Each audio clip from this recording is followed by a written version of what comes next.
discretion is advised. Hey everyone, this video is brought to you by Audible. Audible is offering you a free audiobook with a 30-day free trial membership. All you need to do is go to audibletrial.com/BGUnlocked. The link is in the description below, and now enjoy the video.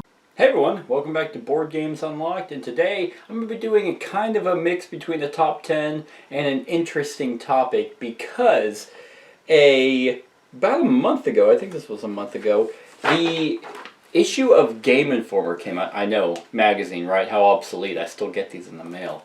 You know you can get these online. Anyway, I don't know. I used to collect these and then I stopped because I never read them. Sekiro's on the cover. Huge fan. Really love it. Bloodborne's still better though. But within this Game Informer, which if you don't know, Game Informer is a magazine about video games and the video game industry and things that are going on. Like they have reviews at the end. Just Cause 4 got an 8.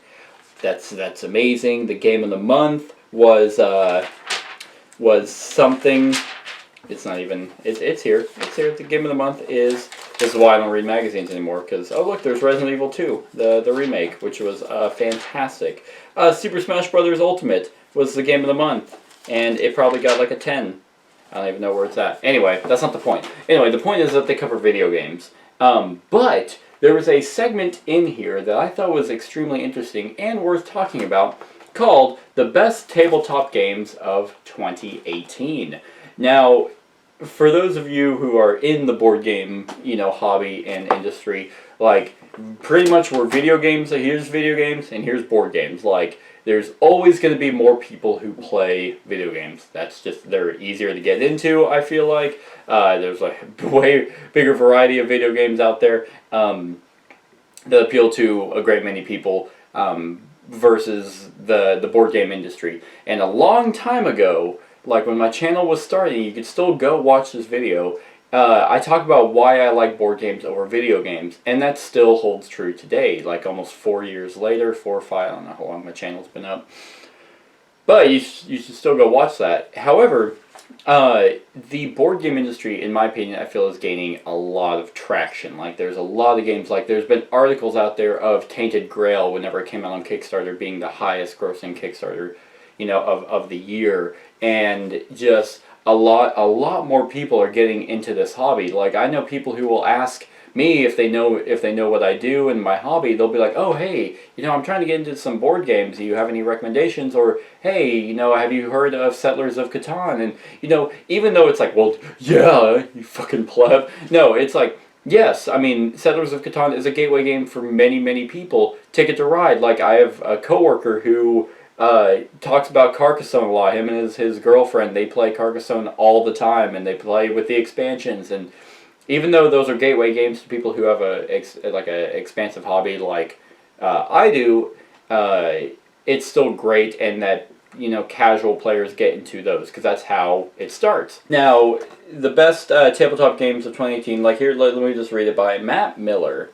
Another banner year for the board game hobby offers dozens of remarkable projects, melding art, design, and strategic depth to bring friends and families together around the table. From ancient Japan to the Wild West and out into the depths of space, this year's best releases offer options for veterans and newcomers alike. And that's extremely true. 2018 was a phenomenal year. 2017 was, like, it's like all these games, and I mean, largely in part thanks to Kickstarter, we are getting phenomenal games that are coming out. Like I can play games from 2007 that still hold true today, but even then, like 10, 12, 15 years ago, like you would never get games like Gloomhaven. You would never get games like Seventh Continent out there. It was almost unheard of. If you wanted games like that, you played video games. So now that we're getting these amazing board games by amazing designers and amazing teams filled with just breathtaking art, it's just phenomenal. And for people like me and who are also in the hobby, it's just great for us because now we're finally being like, oh, this is what board games can bring to the table. Strategic depth, like cooperative nature, just even emotional impact from great writers in these compelling board games. We can finally compare those to other games. Like, there are video games and I'm like, I'd actually have a board game that I'd rather play. So it's just fantastic, and I wanted to talk about these games that they put on here, and my opinion on them if I've played them, and I have played 8. I have played 8 out of these 10 on here. And I'm kind of intrigued to see what it says. So the first one on here is, I mean, they're not in any order, there's just 10 of them. So luckily they didn't rank them in any way, which is, I guess nice, because if you put a number to something, then people will hold, like if I did the top 10 on these, and my number 10, it would kind of get like, oh, okay, well, that's 10. You know, what's its number 1? Which can be difficult to say. I mean, I could definitely tell you what my favorite game out of these are, but we'll get to that later. So the first one that I will talk about is Keyforge Call of the Archons. I'll put a little picture right there. But who's it for? CCG fans who want to get right into the action. And I would agree with that. Keyforge is a fantastic game, one that, came out in 2018, that got you right into the action. You didn't have to learn every single keyword. You didn't have to learn, how to deck build. You didn't learn how to deck construct. You didn't have to learn the meta. Obviously, I'm talking about, Magic the Gathering, because it's from the same creator of Magic. And you also didn't have to spend $600 to make a top tier deck. Actually, if you wanted to do competition, $600, you'd probably have a shit tier deck. So probably at least 1,000, like nearly 1,000. I think one of the best decks I have in Magic is probably over 1,000 now. So it's just insane. Keyforge, $12. So yeah, if you just want to get into, hey, what's Richard Garfield's new game? Oh, it's Keyforge? Okay, and you just buy a deck. Because there's no meta. There's no, like, oh, this is the best deck. You have to build, you have to net deck it. Nope, you can't do that. Because every deck is unique. So it's like, hey, what'd you get? Oh, yeah, that's a good deck. Oh, you just happen to get it. Great. Here's mine. Oh, mine's also good. Oh, it's actually better than yours because your deck is built to do this and mine's built to do this, and it just happens to be better than yours. So, yeah, let's see what it says. Many shy away from the card duelers because of the implied investment in both time and money. True. Richard Garfield, the creator of Magic the Gathering, brings us this new twist and remedy to the dilemma. Each deck comes as a complete and mixed name set, one with billions of potential possibilities. The quick-playing, combo-focused play is rewarding to learn and deeply challenging to master. I would agree with that, for the most part. Like, the whole point of Keyforge is for you to buy a deck, especially at tournaments, you buy a deck, and you get good with that deck. Like, you don't have to learn, like, okay, here's the deck list, these are the cards I need to look for to make this deck work. Nope, you learn your deck pretty much as soon as you buy it, and then as you play it more and more, like, you're going to be trying to find combos that you found within your deck, but if you're playing against someone who can stop those combos, then you're trying to learn new things. So yeah, you're trying to master your own deck, which is a unique take. Personally, I actually didn't care for Keyforge as much. I still like it. Like, if someone asked me to play, then I would. I wouldn't sit here and be like, oh no, I hate it. I don't. But personally, I do think Magic is superior, and that's only because it just has, 25 years of playtesting and refinement to actually make it as good as it is. Don't get me wrong. You can still go out and spend the money, and most of the people who are going to spend the money are going to have the better decks, which is unfortunate. So Keyforge has that going for it.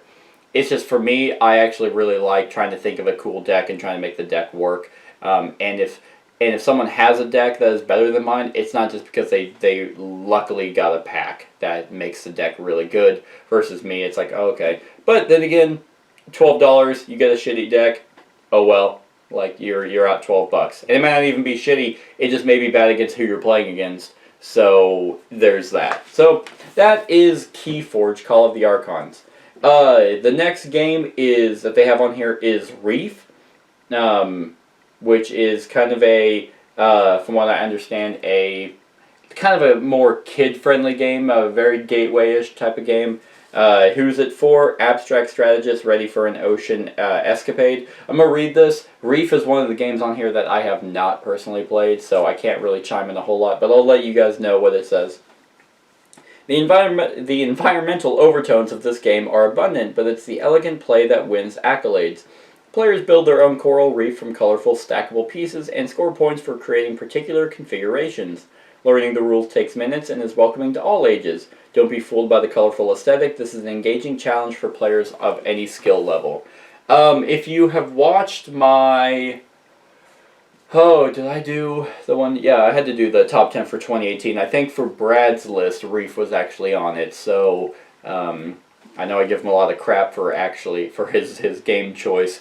But he also has a wife and 2 kids who are, I mean, his kids are a little bit older, but they really liked it. So, I mean, I can't really say much except for that. But I will say it does look gorgeous. I have actually seen pictures of it set up, so it is a very, very pretty game. The next one on here is Rising Sun. Rising Sun is a phenomenal game by Simon, kind of a spiritual successor to Blood Rage. Blood Rage is about Vikings, and Rising Sun is feudal Japan. So with samurai. Who's it for? Experienced shoguns ready to visit mythical Japan. Yep. Especially, that's funny that this is in here because Sekiro is in feudal Japan, which... Sekiro.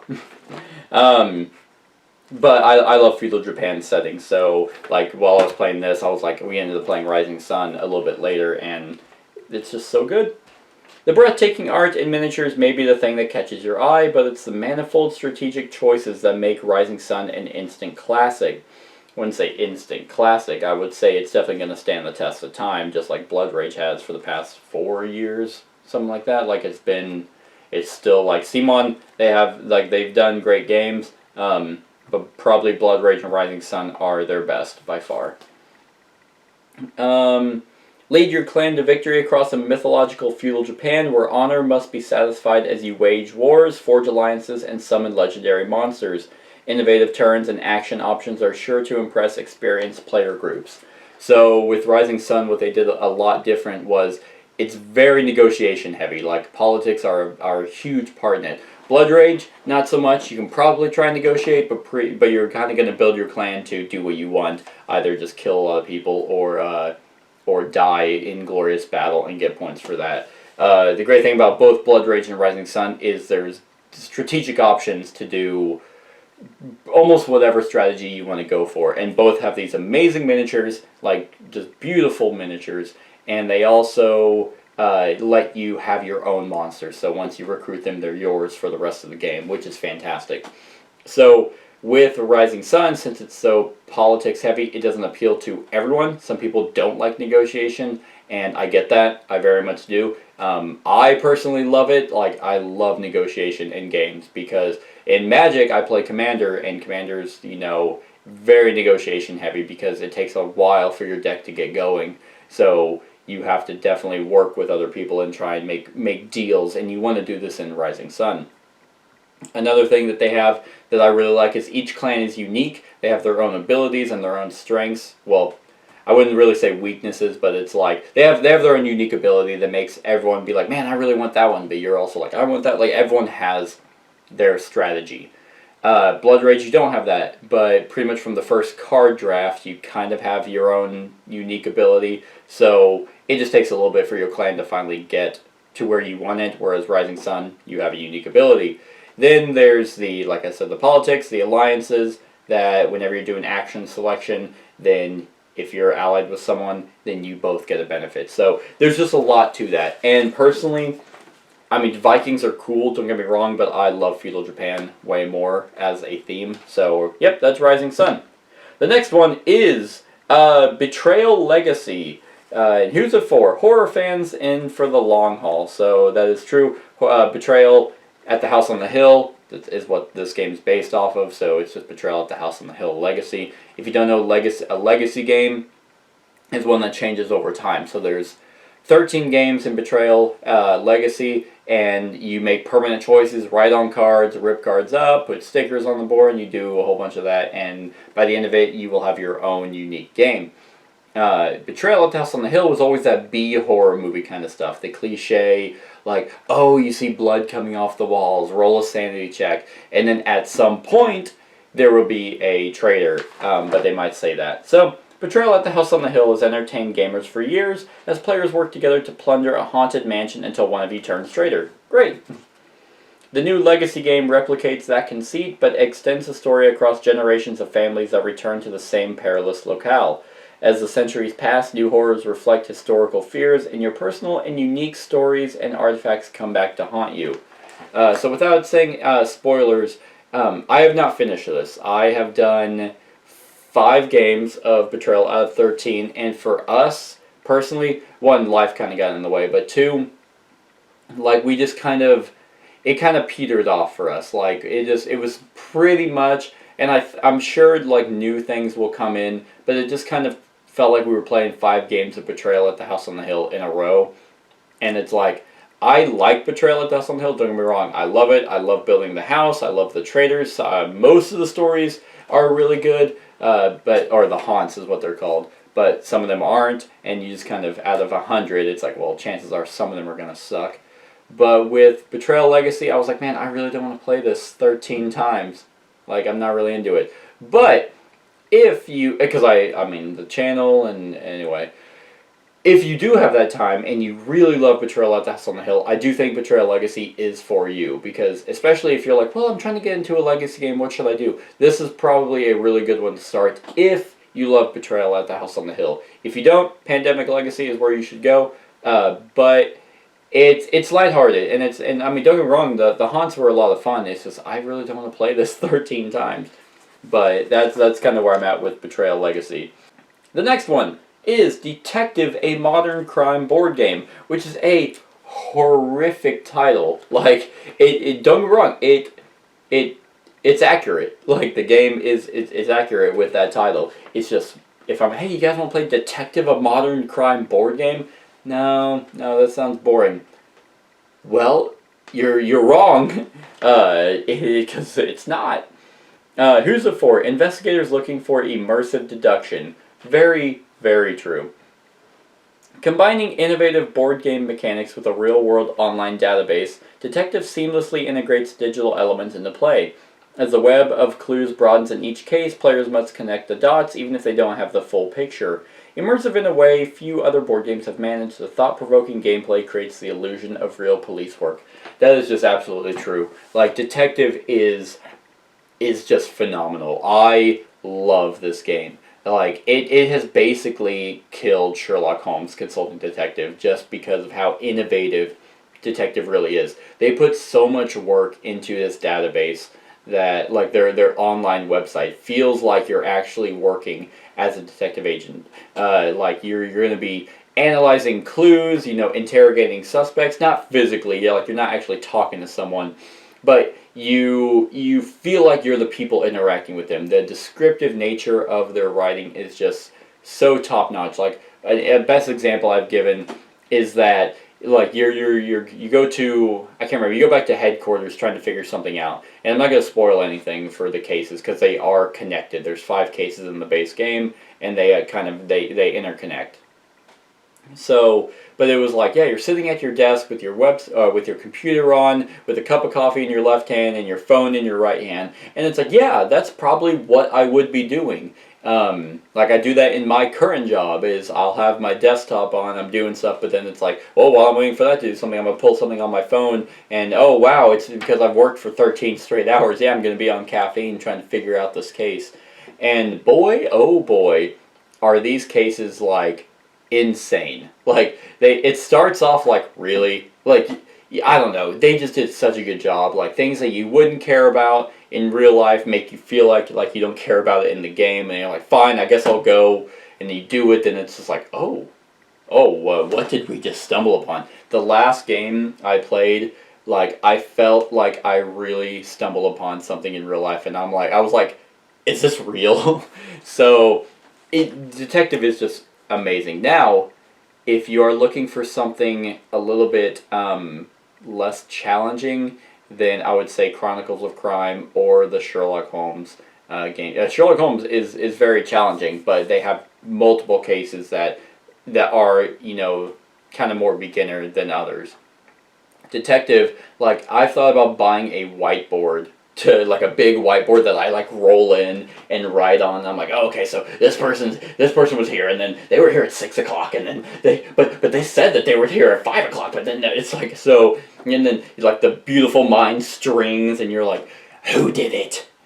That's what this game is like. So it's very intense, and if you're like in any way tired or you're not really in the mood, you don't want to get into Detective. But if you really want that immersive experience, Detective is great. And they just released an expansion, LA Crimes. Very excited to give that a shot. Hey everyone, this video is brought to you by Audible. Audible is offering you a free audiobook with a 30-day trial membership. All you need to do is go to audibletrial.com/BG Unlocked and browse the unmatched selection of audio programs, which include audiobooks, original audio shows, news, comedy, and more from leading audiobook publishers. What I do is I actually download their app, which enables me to be able to listen to the Wheel of Time series, which is phenomenal if you're looking for a huge fantasy world. But if fantasy isn't your thing, well, you can also do romance, fiction, teens, nonfiction, comedy, science and technology, and many, many more. All you need to do is go to audibletrial.com/BG Unlocked. The link is in the description below, and now enjoy the rest of the video. The next one on here is Fireball Island, The Curse of Volcar. This is a remake, just came out for a lot of people. This is the second game on here that I have not played. But I really want to, but I'm worried that it's like definitely geared more for kids or nostalgia. And I've never played the original Fireball Island, and I'm also not a kid, nor do I have kids, so I don't know. It just seems really cool. Like I really like the board and the actual physical components. It kind of reminds me of Mousetrap. Anyway, here's it for, nostalgia gamers who can't wait to knock their friends off the volcano. Fun! So yeah, nostalgia. Children of the 80s may recall and I also wasn't born in the 80s, may recall the original Fireball Island, which found players rolling a marble down the 3D board to knock their friends off. The remake maintains the fun premise, but layers of modern design and components, reinvigorating the beloved game for a new generation with brisk playtime and playful presentation. I think this is one of those games that if you're just there to have fun, and just, haha, yeah, I pushed you into the way of that volcano and now you're dead, ha ha ha ha. That might be what makes it great, but I can't say a whole lot because I haven't played it. So, moving on to, now, obviously there are there are 3 games on this list that made my personal top 10 of 2018. This next one is definitely not it. I can see a case for every single one of these except for this one, but let's just talk about it. Gen 7 is the one. Who's it for? Sci-fi explorers hoping to survive deep space. You are the 7th generation of your deep space colony ship, and things are going very wrong out in the void. In this story-focused game, players work to survive one new disaster after the next, using each other's unique capabilities to confront the unknown. Characterized by seemingly impossible decisions, Gen 7 draws players into its tense narrative with innovative gameplay and smart writing. So I'm pretty sure this game is dead in the water anyway. A lot of people, so what Gen 7 has is what's called a crossroads mechanic. This was done by, Plaid Hat. I always forget about them for some reason. But the crossroads mechanic was basically in Dead of Winter, which was the first game to do it, had a deck of cards, and each turn, or each player's turn, someone else drew a card, and it had something that like triggered the card. So a lot of it's like, hey, if this person is in play, read this, or if this person leaves the colony and goes to the gas station, read this. So it might go off, it might not. They mentioned, and they kept talking about a new Crossroads game, and it took them years to bring it out, and it's this one. And this one did not meet up, at least to my expectations of what Dead of Winter did. This one was actually, Dead of Winter's cooperative, this one's cooperative, but it was such a dull story and lazy mechanics, like it was kind of dice placement, but you had to do equations, and you had a deck of cards that were just, they were problems, like, oh no, life support is down. Quick, to fix that, you need to put a 5 there and then another 5 and then you got it. And it's like, okay, like I don't have workers, I don't have anyone I can send who's an electrician. It's like, oh crap, I was going to put the electrician over there, but no, now I have to send him over here. It's like, nope, you're just dice. And it was just very, I didn't give I didn't give a shit about anything that was happening in this game. Like, you do make decisions, and that will alternate your story because it's a campaign, and I mean, ultimately, your decisions don't really matter. It's just like, okay, I guess this is the way we're going to play it. Oh, I have a relationship with an understudy, I guess, and wow, they turned against me because I was mean to them? Weird. It's like, no, they don't have, like, they're not their own people. It's not like they're always forgiving or something. It's like, no, we know, you're just no. There's none of that. But the worst part about Gen 7 is it's cards. I mean, the cards were okay quality. It was like 6 boards, like, and dice, and the game was $100. So may not be a lot to you. That's fine. If you just have $100 to drop, I can name you thousands of games you can put $100 towards and get your money's worth. Gen 7 is not it, so I do not agree with this one as the best tabletop game, as one of the best. Like, not at all. Detective, yes. Rising Sun, yes. And then I haven't talked about the other one I agree with. Keyforge I can see for a lot of people. Reef as well. And then Betrayal Legacy, sure. But I personally wouldn't say Betrayal or Fireball are the best of the year. But they're definitely good games. Fireball I actually don't know. The next one on here is one I personally loved the first time I played it. And the more I played it, I actually really ended up not liking. I felt it was unbalanced. But you can go watch our discussion on that game.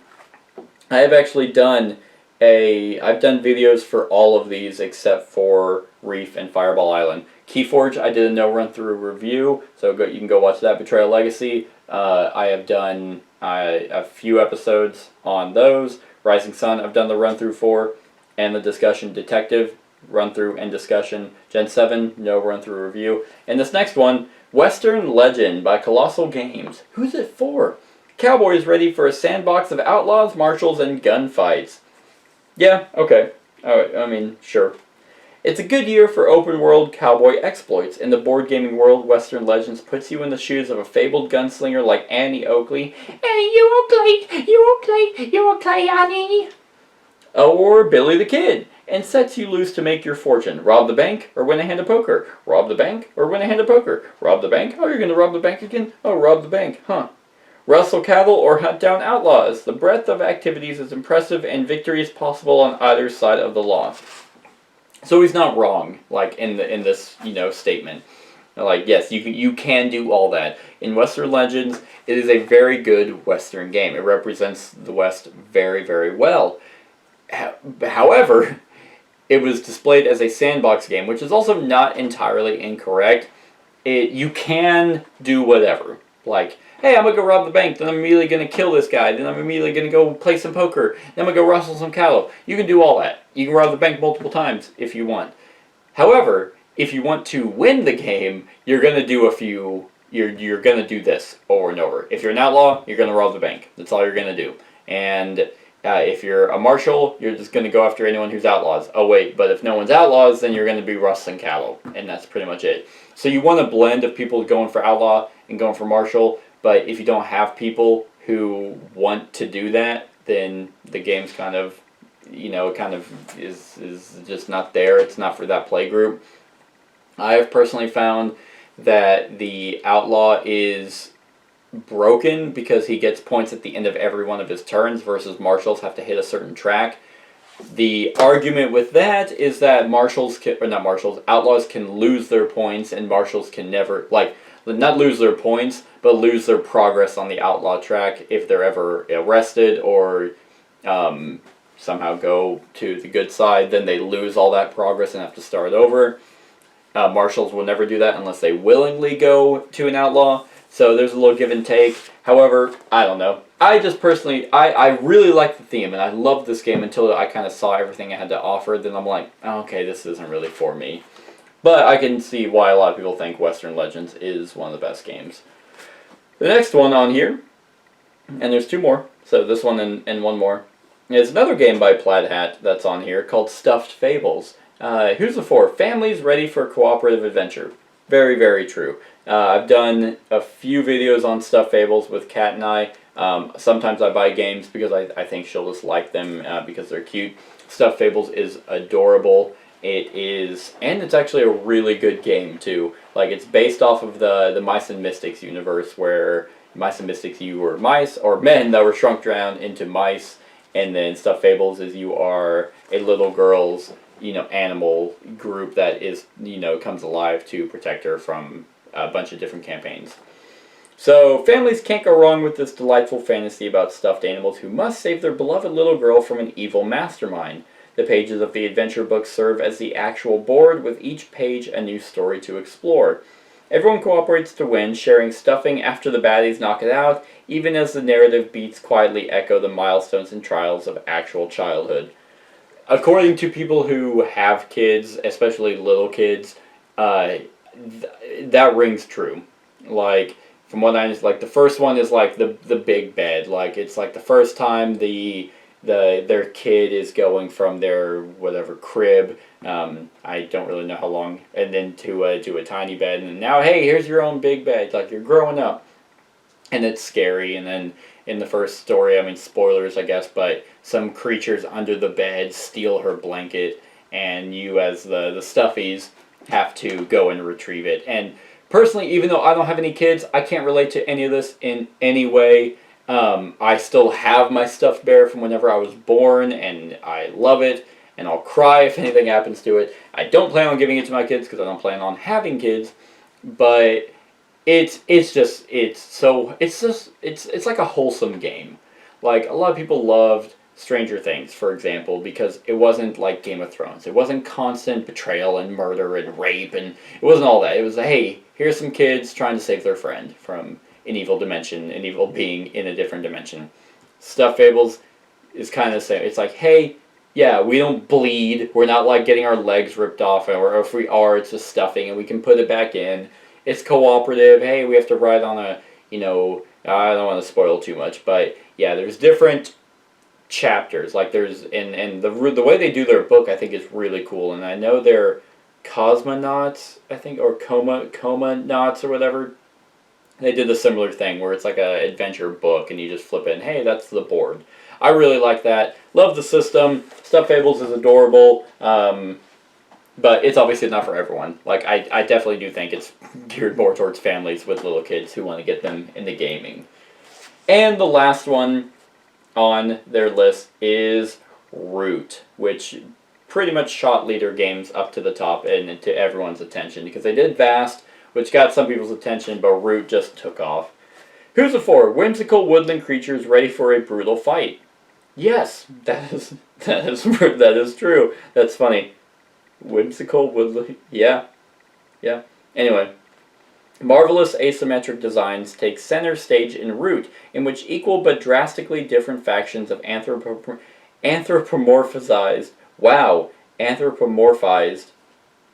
Yeah, that's right. Okay. Animals battle to seize control of the forest. The cute characters belly a ferocious war game in which each faction must capitalize on their unique strengths. Cute yet cutthroat, Root will impress longtime gamers through depth and flexibility. This guy's actually been dead on for everything except for Gen 7. Like, Root is, you're going to look at the artwork, you're like, oh, this is cute, oh, I get to play little cats. No, this game is like almost a metaphor for like World War. Like, you feel like the cats are like one real life army faction and the birds are another thing. But it's just, I guess it's nicer because it's just animals in a forest just cutting each other's throats, sabotaging, doing rebellious, doing coups, like guerrilla warfare. But it's like, oh, it's nice. It's the badger coming in and stabbing me. It's not a real life human. However, one, I love the artwork. I think it's fantastic. It's like hand drawn art, which is phenomenal. Which doesn't make sense. Yes, hearts.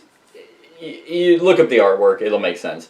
But what makes this game fantastic is each of the factions, and there's an expansion, and they're about to release another. Well, not about to. Their Kickstarter just ended for another expansion, where each faction plays completely different. It is asymmetrical to its core. The cats are all about engine building. Not really engine building, but they have like area control. They start out with the most spots in control, and then they want to get resources to buy and build machines to get points. The The Woodland Alliance is all about guerrilla warfare and sabotage, and they get allied troops to use them to destroy other people's buildings and attack others. Then you have the birds, who are in, like, they're in Erie, they're the Aryan race, where they have a leader and a monarch, and then they're doing programming. So it's like, I'm going to play these cards, every turn it's going to go like this, and if it ever doesn't work, then I fall into chaos. And then there's the Vagabond, who is his own solo person. He goes on quests, and then he can, work with others and trade and get their items to finish more quests to get points. Or he can just kill a bunch of people of certain factions to get points for it. So Root is a phenomenal game. I think that, the whimsical woodland creatures ready for a brutal fight, that is just so true. This was actually a really good summary of a lot of these games. Like, I'm very surprised that Game Informer had someone who knew, anything about the board gaming industry. So those are my thoughts on all these games in here. Obviously, like I said, Rising Sun, Root, and Detective are the 3 games that were on my top 10. You can go check out to see my top 10 games of 2018.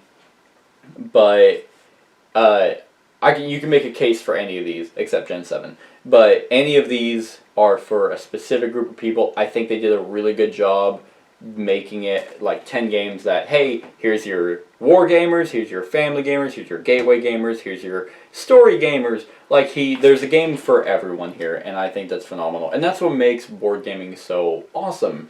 Because there are people who are like, it's like, well, what do you like? I don't really know. And you can find something, oh, well, you like Vikings? Great, here's a bunch of Viking games. Because within that genre, there's Blood Rage, and then there's the Raids game. Like, there's a mix for everyone, and everyone of different intelligence, different interests.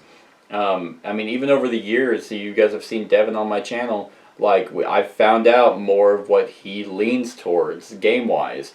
And you just find that out over time and just playing and getting people interested in the hobby. So I like to see more stuff like this talked about. It validates the channel. So that's that, everyone. That is my opinion on Game Informer's best tabletop games of 2018. Let me know what you think of these games and what your thoughts on the board game industry as a whole are in the comments below. Other than that, like, comment, share, and subscribe, and have a wonderful whatever time of day it is for you. Hey everyone, thanks so much for watching this, and if you like this video, then click the subscribe button below to enjoy any video that I put out. And right next to that subscribe button is a little bell. Click that so you get notified of whenever I actually upload these videos. If you want to support the channel, you can definitely visit my Patreon page. The link is in the description below. Other than that, like, comment, share, and subscribe, and have a wonderful whatever time of day it is for you.